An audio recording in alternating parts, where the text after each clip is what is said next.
Coucou les filles, je suis ravie de vous retrouver pour ce 4e podcast couture. Donc je suis Audrey de la chaîne Audrey V, du compte Instagram Audrey V également. N'hésitez pas à m'y retrouver, c'est plus facile pour échanger que sur YouTube de toute façon.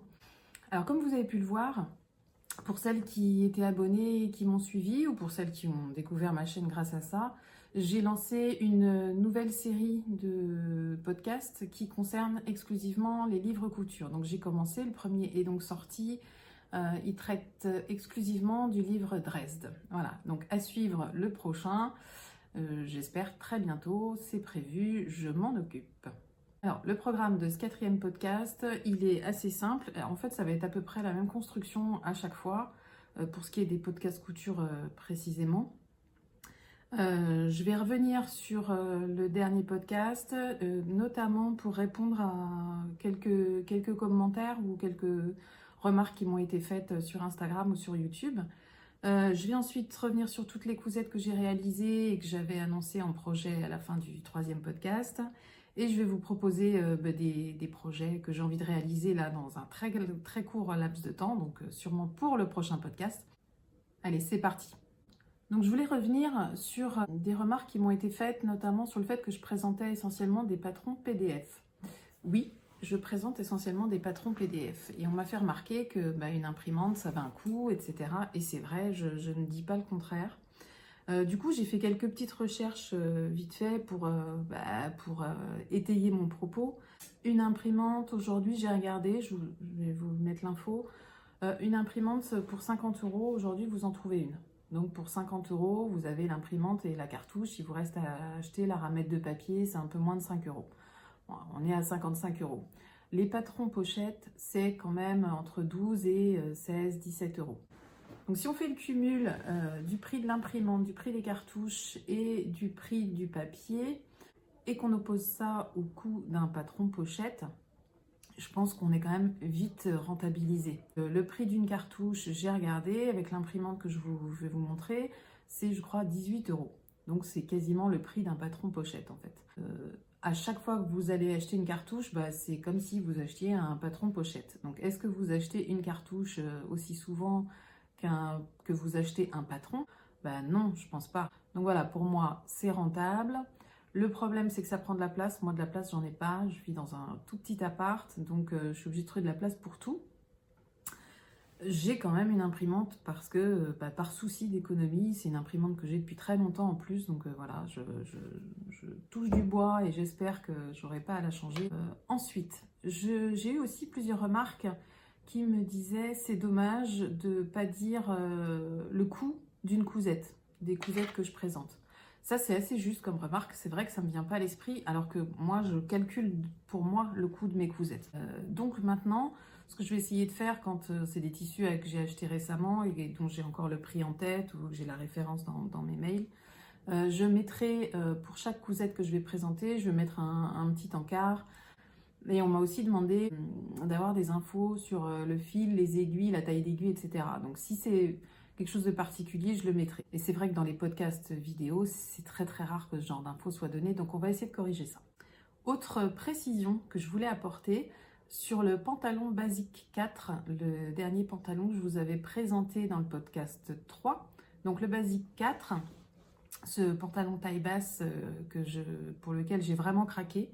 J'apporte des précisions parce que la créatrice a changé tous les formats de ses patrons, donc qui seront plus faciles à l'assemblage après impression. Et elle a aussi élargi les tailles pour tous les patrons. Donc tous les patrons seront désormais disponibles jusqu'au 4XL. Je trouvais dommage que ça s'arrête au XL, et voilà, c'est corrigé. Donc nous allons pouvoir passer à la suite de ce podcast. Alors pour commencer, je vais vous dire ce que je porte. Donc je porte la blouse violette de Maison Fauve. Alors, je vais vous montrer vite fait comme ça. Vous verrez pas grand chose. Je vais vous mettre plus d'éléments à voir. Donc vous voyez, c'est un dos. Il y a du passepoil au dos. Voilà, j'adore cette blouse. Et j'adore ce tissu aussi. Alors, quelques infos sur la blouse violette. Donc de Maison Fauve, je mettrai tous les liens. Donc pour la blouse violette, donc c'est une blouse à plis creux dans le dos, vous avez vu. On ne peut pas se poiler le dos. Normalement, elle est prévue avec une patte de boutonnage dans le dos, comme vous allez le voir sur les photos que je vais vous mettre.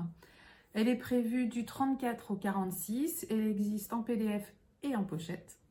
Comme la plupart des patrons que vous trouverez sur le site Maison Fauve. Ce modèle de blouse, vous allez le trouver également en tuto vidéo parce qu'Émilie de Maison Fauve fait ça très bien. Elle propose un tuto vidéo pour chacun des vêtements, chacun des patrons qu'elle met en vente sur son site. Et ces tutos vidéo sont vraiment chouettes. Donc moi je l'ai cousue en taille 42, cette blouse. Il m'a fallu moins d'1,50 m de tissu. Je l'ai rallongée de 4 cm. Moi j'aime bien la rentrer dans mon pantalon, je trouve ça plus sympa. Et pour l'encolure, je n'ai pas fait la méthode que propose Émilie avec la parmenture, tout simplement.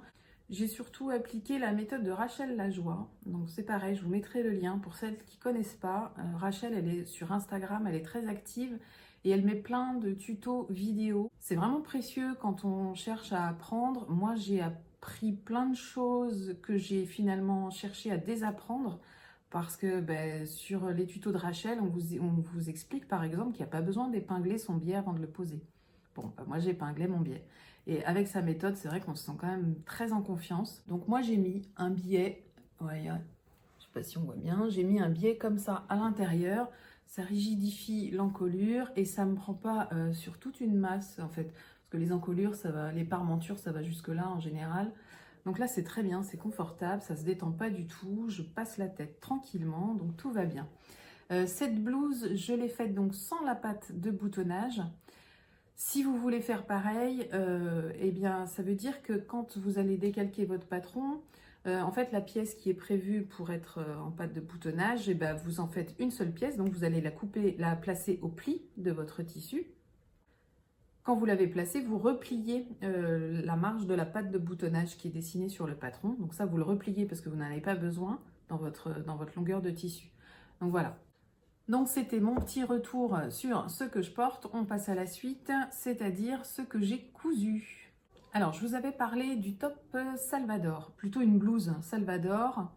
Donc c'était un patron gratuit de Cut and Sew qui était donc à télécharger sur son site. Donc c'était un patron du 34 au 46. Je dirais qu'il va au-delà du 46 parce que c'est une coupe quand même ample. Cette notion de ample m'avait un petit peu échappé quand je me suis décidée pour la taille. J'avais regardé uniquement en fonction de la poitrine et j'aurais pu la faire largement, je pense, une taille en dessous. Donc si j'ai dit qu'il allait du 34 au 46, si vous faites du 48 ou du 50, je pense que vous pouvez quand même la tenter. Donc ce patron est dit pour les débutants. Alors oui, débutants. Ce que je trouve dommage chez les créateurs de patrons, c'est qu'en fait, ils devraient distinguer débutants de grands débutants. Quand j'ai débuté la couture, je voyais débutants, je fonçais. Et en fait, c'est pas toujours une bonne idée. Parce que, alors, c'est une bonne idée parce que vous allez apprendre et vous allez progresser rapidement.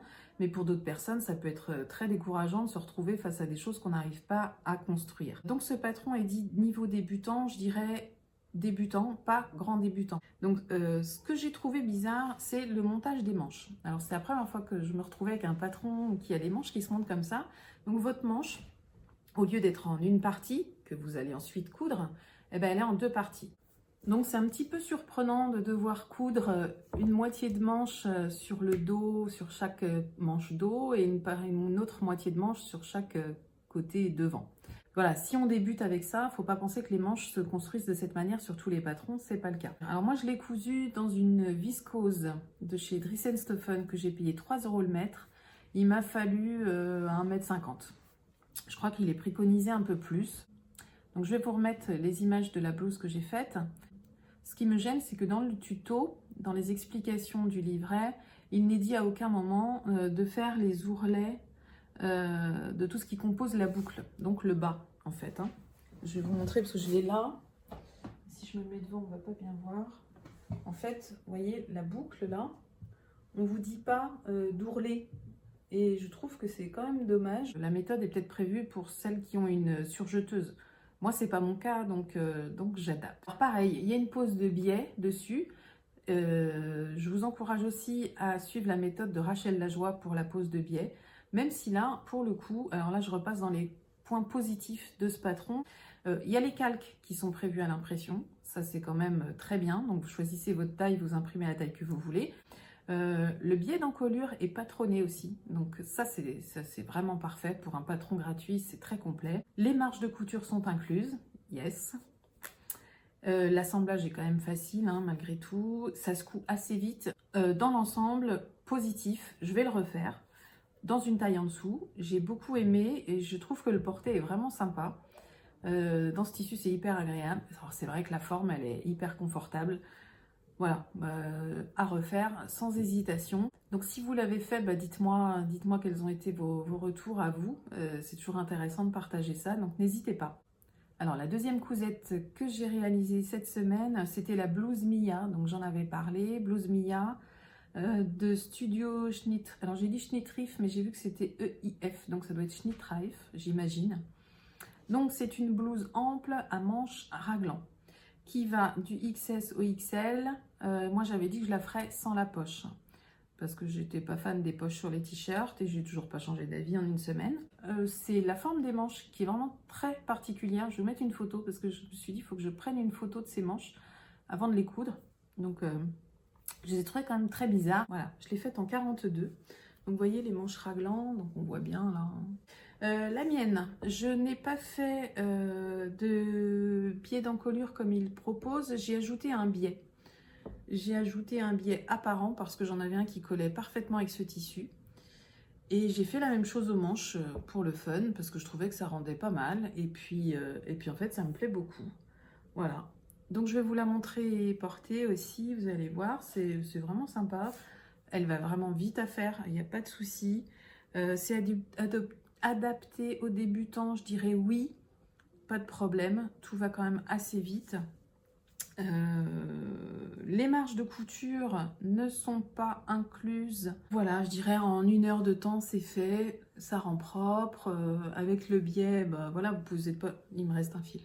Vous n'êtes pas obligé de poser le biais, hein, mais moi si je l'ai fait c'est parce que je l'ai essayé en fait avant de faire mon ourlet. Et je me suis dit si j'enlève encore 1 cm, ça va être trop court pour moi les manches. Et en les mettant comme ça avec le biais, finalement, je ne perds pas ce centimètre-là que je trouve précieux dans la construction de la manche. Cette blouse, je l'ai faite dans une viscose de chez Dressenstoffen à 3 € le mètre également. Elle est vraiment de très bonne qualité, je trouve. Le lavage, pas de problème. Le repassage, pas de problème. Et justement, elle ne se froisse pas des masses. Et ça, c'est hyper agréable pour une viscose. Alors, le troisième patron que j'ai cousu, vous savez, je vous avais dit que j'aimerais coudre une jupe. Et on m'a envoyé en commentaire de mon podcast, de mon troisième podcast, et d'essayer la jupe Christie. Il se trouve que j'étais tombée sur ce patron en cherchant des patrons de jupe gratuits. Eh bien, la jupe Christie, donc c'est une jupe fourreau, taille haute de la Maison Victor, donc patron gratuit, qui va du 30 au 46. Alors, il recommande de la faire dans un tissu quand même avec de l'élasticité, parce que c'est une jupe fourreau qui n'a pas de fermeture éclair, il n'y a pas de zip, il n'y a pas de bouton. Les marges de couture ne sont pas incluses, comme d'habitude. Bon, pour ce patron, ça ne m'a pas dérangé. Il va quand même assez vite à décalquer. Et il faut surtout 1 mètre de tissu sur une laisse de 140. J'ai vraiment utilisé 1 mètre de tissu. C'est un tissu que j'avais prévu pour me faire un short. Et puis finalement, à force de le regarder comme ça, je me suis dit non mais en short, ça n'ira pas. Donc j'en ai fait une jupe fourreau, la jupe Christie. Je ne suis pas convaincue de la porter, mais j'ai trouvé pour l'exercice en tout cas que c'était sympa. Je pense que si je l'avais fait dans un tissu plus discret, je la porterais. Donc voilà, en vrai de vrai, ce que ça donne. Donc une jupe fourreau quoi. Hein. Donc ce tissu quand même pas très discret, on est d'accord. Peut-être qu'en été ça passe, hein. On verra. Donc je l'ai fait dans un coton extensible de chez Dressenstoffen. Donc vous voyez extensible, hop, voilà quand même, hein, il est bien extensible, donc ce qui permet de l'enfiler sans problème. Je la trouve un petit peu large parce que quitte à faire une jupe fourreau, autant qu'elle soit vraiment près du corps, parce que c'est le principe. Finalement, je peux la faire une taille en dessous. C'est ce que je ferai si je la refais, mais je pense en fait que je vais la refaire dans une couleur beaucoup plus sobre et unie. Donc à suivre pour est-ce que je vais la porter ou pas. Alors la suite de ce podcast, elle va être réservée aux projets à venir. J'ai envie de vous proposer chaque semaine un patron gratuit parce qu'il y en a quand même beaucoup, on ne les connaît pas tous. Donc je vais essayer toutes les semaines d'en proposer un gratuit et de le coudre en fonction de mes besoins, évidemment. J'ai besoin d'un petit gilet, quelque chose de facile à enfiler. J'ai trouvé, je crois, ce patron. Vous pouvez le télécharger sur le site Fibremood. Donc pour télécharger sur Fibremood, il faut être inscrite. Donc vous vous inscrivez et ensuite vous avez accès aux instructions, au patron, etc. gratuit. Donc c'est la veste Julia ou gilet Julia. En fait, ce modèle, il est déclinable dans plein de tissus. Alors là, sur le modèle, il est proposé en version XXL longueur. Et moi, c'est pas une longueur que j'aime porter en gilet. Donc moi, la mienne, elle sera beaucoup plus courte. Ce patron, il va du XS au triple XL. Donc il préconise 3,50 m de tissu pour la version extra longue. Moi, je vais faire tenir la mienne dans 2 mètres.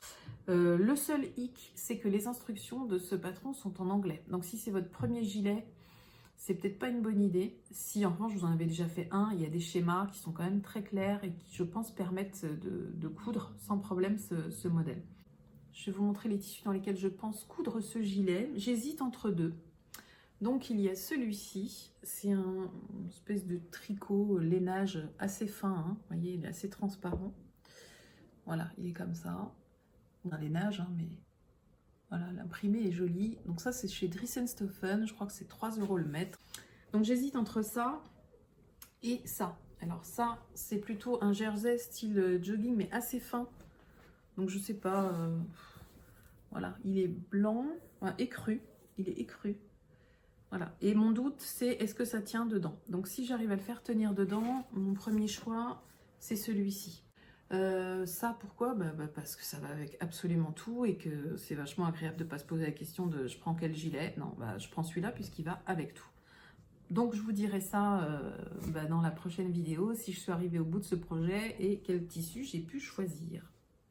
Alors le deuxième projet que je veux coudre dans les prochains jours, c'est un projet que j'ai repéré dans le livre Dressing Idéal l'intégral, donc qui fera l'objet d'un prochain podcast livre couture. Donc c'est la jupe Trésor de I Am Patterns. Je vous mets leur modèle en photo. Donc c'est une jupe portefeuille. En faisant quelques recherches sur cette jupe, avant d'être sûre de vouloir la coudre, je me suis aperçue qu'en fait le patron était gratuit sur internet en passant par le site Marie-Claire Idée. Donc je vous mettrai le lien. Donc ça m'a amusé d'avoir un patron dans mon livre qui finalement est gratuit depuis 3 ans, 4 ans même je crois, sur internet. Par contre, ce qui est top, c'est qu'il y a un tuto vidéo qui accompagne ce patron gratuit, donc je vous mettrai le lien aussi. Donc ce tuto vidéo, je vais le regarder parce que j'ai jamais cousu ce genre de jupe, donc ça m'intéresse. C'est indiqué comme un patron débutant, là je dirais oui. J'ai regardé les étapes de montage, oui. Après, comme c'est une jupe portefeuille, il y a un biais qui vient se faire à la taille et qui sert également de lien. Donc peut-être que ça pourra être une difficulté pour certaines. Surtout s'il y a le tuto, ça peut vraiment être sympa de se lancer et d'oser se lancer. Donc le patron, il est très simple. Donc du coup, c'est assez gourmand en tissu. Il est annoncé de 2,30 m à 3,20 m. Moi, j'ai 2 mètres de tissu. Donc je sais déjà dans quel tissu je veux le faire. Et je veux le faire dans ce tissu.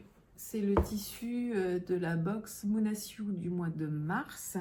C'est un piqué de viscose, couleur rouille, je dirais, qui me paraît tout à fait adapté à cette jupe. Voilà, ça va être très fluide, léger, hyper agréable à porter et c'est pas transparent. Donc ça, c'est génial. Ce sera un des projets que j'aimerais voir aboutir pour la semaine prochaine parce qu'en fait, depuis que j'ai cette jupe en tête, j'ai très envie de la porter. Si vous avez déjà cousu des patrons que je propose là, n'hésitez pas à me faire vos commentaires sur comment ça taille, sur ce que vous avez trouvé compliqué, sur combien de temps ça vous a mis, sur le tissu à ne surtout pas prendre que vous avez pris. Ça peut être sympa ce partage de vécu et d'expérience. Et le troisième projet que je veux coudre, eh bien je ne sais pas encore lequel c'est, mais ça s'appelle Oli.